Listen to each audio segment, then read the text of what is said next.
सोमवार को सुबह के ट्रेड के दौरान निफ्टी फार्मा इंडेक्स में 1% से ज्यादा की गिरावट देखी गई थी। सुबह के वक्त निफ्टी फार्मा इंडेक्स 1.17% की गिरावट के साथ 20,819 के लेवल पर ट्रेड कर रहा था।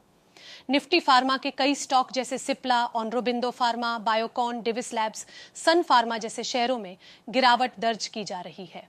हालांकि ट्रंप के एक बयान के बाद फार्मा सेक्टर के स्टॉक फोकस में आ गए। नमस्कार, मैं हूं संध्या बिष्ट और आप देख रहे हैं ईटी हिंदी।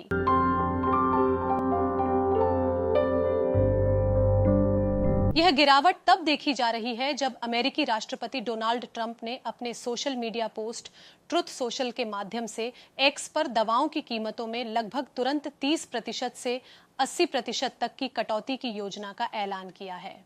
उन्होंने लिखा, मुझे यह घोषणा करते हुए खुशी हो रही है कि कल सुबह व्हाइट हाउस में सुबह 9 बजे मैं हमारे देश के इतिहास के सबसे महत्वपूर्ण कार्यकारी आदेशों में से एक पर हस्ताक्षर करूंगा, जिससे प्रिस्क्रिप्शन दवा और फार्मास्यूटिकल की कीमतें लगभग तुरंत 30% से 80% तक कम हो जाएंगी। ट्रंप ने इस बात का ऐलान करते हुए कहा कि अमेरिका विश्व में सबसे कम दवा कीमत वाले देश की तरह की कीमत चुकाएगा।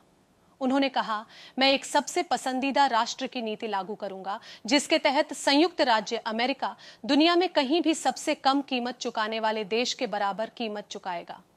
हमारे देश के साथ आखिरकार उचित व्यवहार किया जाएगा और हमारे नागरिकों की स्वास्थ्य सेवा लागत में इतनी कमी आएगी जितनी पहले कभी नहीं सोची गई थी। बता दें कि प्रिस्क्रिप्शन दवा की कीमत में कटौती का दुनिया के सबसे बड़े दवा बाजार अमेरिका में दवा बेचने वाली दवा कंपनियों पर तत्काल प्रभाव पड़ेगा और खासकर भारत की कंपनियों पर, क्योंकि भारतीय कंपनियों का अमेरिकी बाजारों में बड़ा निवेश है। सबसे ज्यादा गिरावट सन फार्मा के स्टॉक में देखी जा रही है। सुबह के वक्त सन फार्मा का स्टॉक 3.65% की गिरावट के साथ 1,680 के लेवल पर ट्रेड कर रहा था। इसके बाद बायोकॉन में 1% की गिरावट, ग्लेनमार्क फार्मा में 1.8% की गिरावट, डिविस लैब्स में 1.94% की गिरावट, लुपिन में 0.8% की गिरावट देखी जा रही है। इस वीडियो में फिलहाल इतना ही। जानकारी भरे ऐसे ही और वीडियोस के लिए आप देखते रहें ईटी हिंदी।